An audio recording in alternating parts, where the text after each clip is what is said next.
আসসালামু আলাইকুম সুপ্রিয় বন্ধুরা, কেমন আছেন সবাই? আশা করি সবাই অনেক ভালো আছেন। তো বন্ধুরা, আজকের ভিডিওতে আমি আপনাদেরকে শেখাবো যে কিভাবে মোবাইলের মাধ্যমে মোবাইলের কিবোর্ডে ছবি সেট করতে হয়।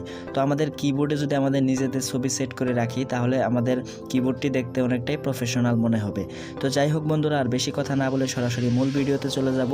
তবে যারা এখনও পর্যন্ত আমাদের চ্যানেলটিকে সাবস্ক্রাইব করেন নাই তারা প্লিজ এখনই নিচে থেকে সাবস্ক্রাইব করে নেন এবং পাশে আসা বেল আইকনটি বাজিয়ে দেন আমাদের নিত্য নতুন ভিডিওগুলি সবার আগে দেখার জন্য।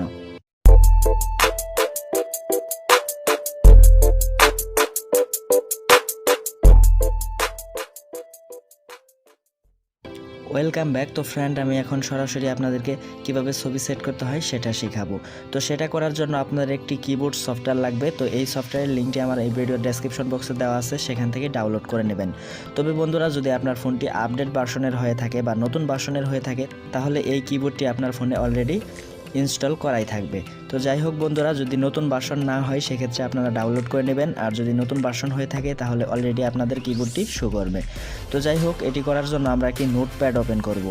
যেহেতু কিবোর্ডটি আনার জন্য আমাদের একটা লেখার জায়গা বের করতে হবে, তো এখান থেকে আমি এই অপশনটা বের করে ফেলবো।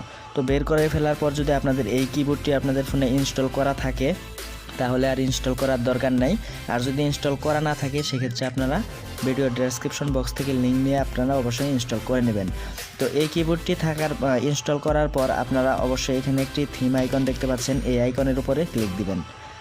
তো এই আইকনের উপর ক্লিক দেওয়ার পর দেখতে পাচ্ছি এখানে আমাদের যে থিম আছে সেই থিমগুলো কিন্তু দেখাচ্ছে, কিন্তু এখানে আমাদের নিজেদের ছবি সেট করব। তো নিজেদের ছবি সেট করার জন্য এই প্লাস আইকনটিতে ক্লিক করে দিবেন। তো এই প্লাস আইকনটিতে ক্লিক করার পর আমাদের গ্যালারিটা ওপেন হয়ে যাবে, তার মানে এখানে আমাদের ছবিগুলো শো করবে। তো আমি এখান থেকে 3 ডট মেনুতে ক্লিক করে দেব। তো মেনু থেকে আমি ফটোসে চলে যাব, যেহেতু আমি এখানে একটি ফটো সেট করতে চাচ্ছি। তো এই জন্য ফটোসে যাওয়ার পর আমি আমার ছবিটি বের করে নিব যে আমার আসলে সেই ফটোটি কোন ফাইলে আছে।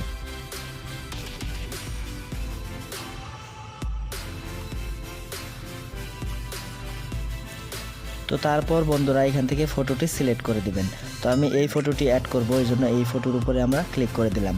তো সেই ফটোর উপরে ক্লিক করার পর দেখতে পাচ্ছেন এখানে সাইজ করতে বলতেছে। তো আপনি আপনার ফটোর কতটুকু অংশ আপনার কিবোর্ডে শো করাতে চাচ্ছেন সেই সাইজটা এখান থেকে সিলেক্ট করবেন। তো আমি এই পরিমাণটাই রাখলাম, তো এটা আমার জন্য এনাফ। তো এটা রাখার পর আমি নিচে নেক্সট বাটন দেখতে পাচ্ছি, সেই বাটনের উপরে একটা ক্লিক করে দেব। তো সেটাতে ক্লিক করার পর এখানে আমরা এটার ছবির সেটা একটু ইচ্ছে করলে বাড়িয়ে দিতে পারি বা কমিয়ে দিতে পারি। তো আমি এটাকে 60% রাখলাম। তো 60% রাখার পর ডানে ক্লিক করব। তো ডানে ক্লিক করার পর এরকম একটি ইন্টারফেস চলে আসবে। তো বন্ধুরা, এখানে দেখতে পাচ্ছেন প্রতিটা অক্ষর কিন্তু রাউন্ডেড করা। তো আপনি এখান থেকে এটা অফ করে দিবেন। তো এই অপশনটা যদি অফ করে দেন তাহলে রাউন্ডেড করা থাকবে না, আপনার ছবিটা দেখতে অনেক সুন্দর লাগবে। তো আপনি ইচ্ছা করলে সেটা অন করেও রাখতে পারেন। তো আমি আসলে এটাকে অন করে রাখবো না, এটাকে আমি অফ করেই রাখবো। তো তারপর এখানে নিচে অ্যাপ্লি দেখতে পাচ্ছেন, অ্যাপ্লাই। তো অ্যাপ্লাই ক্লিক করে দিবেন। তো অ্যাপ্লাই যখন আপনি ক্লিক করে দিবেন তখন আপনার কিবোর্ডে আপনার ছবিটি সেট হয়ে যাবে। তো এখানে দেখি আমাদের কিবোর্ডের ছবি সেট হয়েছে কিনা। তো দেখেন, আমরা দেখতে পাচ্ছি আমাদের কিবোর্ডে কিন্তু খুব সুন্দরভাবে ছবি সেট হয়ে গেছে। তো বন্ধুরা, এই ছিল আজকের ভিডিও। তো সবাই ভালো থাকবেন, সুস্থ থাকবেন। আর যদি বিষয়গুলো বুঝতে কোনো প্রবলেম হয়ে থাকে তাহলে অবশ্যই কমেন্ট করে জানাবেন।